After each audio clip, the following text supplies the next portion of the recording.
Okay, it happened pretty quick. Looks like John Lewis backed up on his comments about Bernie Sanders. So I'm going to play this clip from Alex Witt on MSNBC, and then I'll make a further commentary at the end of this video.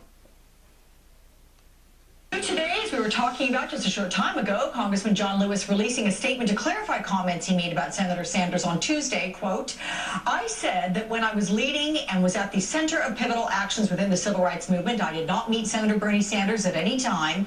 The fact that I did not meet him in the movement does not mean I doubted that Senator Sanders participated in the civil rights movement. Neither was I attempting to disparage his activism." The remarks that generated the controversy came when the Congressional Black Caucus PAC endorsed Hillary Clinton on Tuesday. I never saw him. I never met him. I would chair the Student Nonviolent Coordinating Committee for 3 years, from 1963 to 1966. I was involved in the sit-ins, the Freedom Ride, the March on Washington, the March from Selma to Montgomery.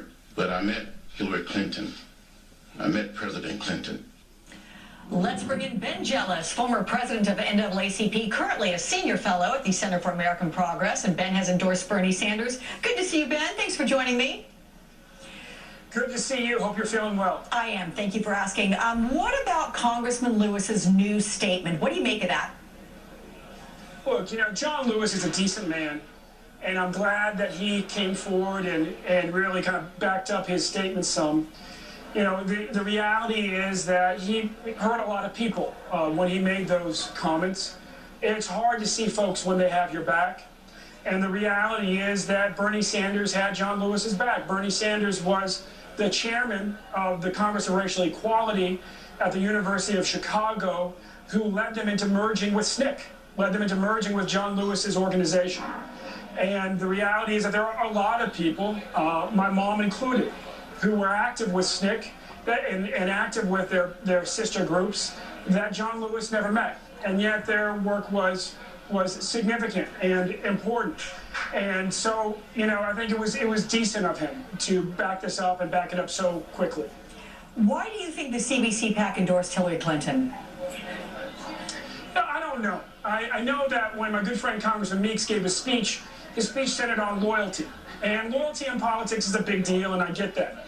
But we have multiple loyalties, and I know I'm supporting Bernie Sanders because my greatest loyalty is to this rising generation of young people and to our senior citizens, like my great uncle in Baltimore, my grandmother. And the reality is that making sure I want to back the candidate who's going to do the most to make sure that our young people are not led deeper into debt as they go to college. I want to support the candidate who is going to do the most to make sure that our senior citizens are properly supported with Social Security. And I want to support the candidate who's going to do the most to make sure that our small business people have great opportunity and access to credit. And in each case, Bernie Sanders is the candidate who's going to go the furthest, fight the furthest, make sure, in other words, that if we have to compromise with the Republican Congress he will inherit, but I think likely transformed by the midterms, if not before, that Congress, frankly, is pushed to the maximum point when they compromise. Martin Luther King said once, it wasn't in his letter from Birmingham jail, it wasn't the bigots they had the biggest problem with. It was the moderates who knew better and yet did not do enough. And we don't need a moderate who's not going to do enough. We need an idealist who's going to fight for all of us. Here's something, though, a criticism, if you will, because there are many who say that Senator Sanders doesn't have the support he needs in the African-American communities to win the nomination. So what do you think he has to do to gain that support? Look, the reality is our folks are tuning in now, and the campaign is reaching out now. This campaign has been fighting the biggest dynasty in our politics. There's no brand that's more powerful, there's no family that's more powerful in all of politics than the Clintons. We used to say it was the Bushes and the Clintons, but it's no longer the Bushes, that's clear.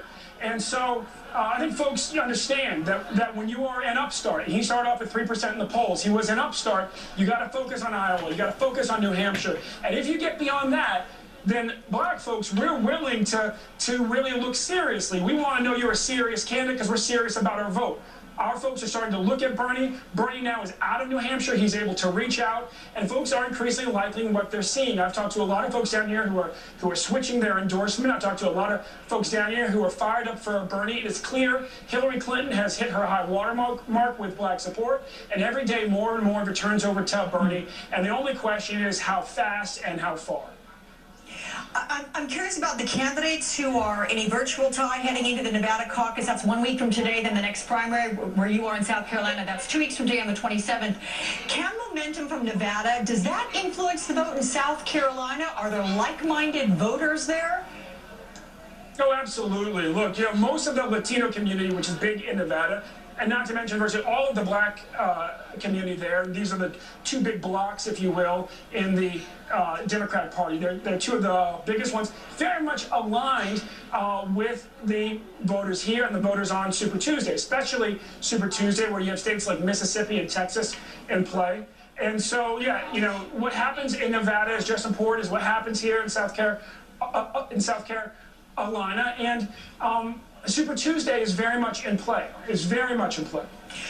How about ultimately, Ben, will you support the Democratic nominee, whether it's Senator Sanders, as you have endorsed, or Secretary Clinton? Look, I think the reality is that if Liz Warren was running right now, you see a lot of Clinton supporters, a lot of Bernie supporters would have been all on the same team. We were on the same team before this. We'll be on the same team after this. Nobody wants a President Trump or a President Cruz or a President Rubio or a president that's any of those governors who are running over there. So yes, absolutely. And from that matter, when I talk to people who support Mrs. Clinton, who are hoping that she will win this time and actually pull it out and not, suffer a defeat like she did in 2008, they say exactly the same thing. Okay, Ben Jealous, always good to talk to you. Thank you so much. Thank you. Always good to talk to you. Thank you. Standing out in Now, the let me get rid of that. Exactly the same thing. Okay, sorry. One of the most important things that Ben Jealous said is beware of the moderates. Now, Hillary Clinton is a moderate, leaning right, to be honest with you, and Bernie Sanders has pulled it to the left. Barack Obama was a moderate, and nobody can tell me that he wasn't a centrist, given all the attempts he made to compromise, and he was pissing off his own party as far right as he was moving in order to seek compromise with the Republicans. Excuse me.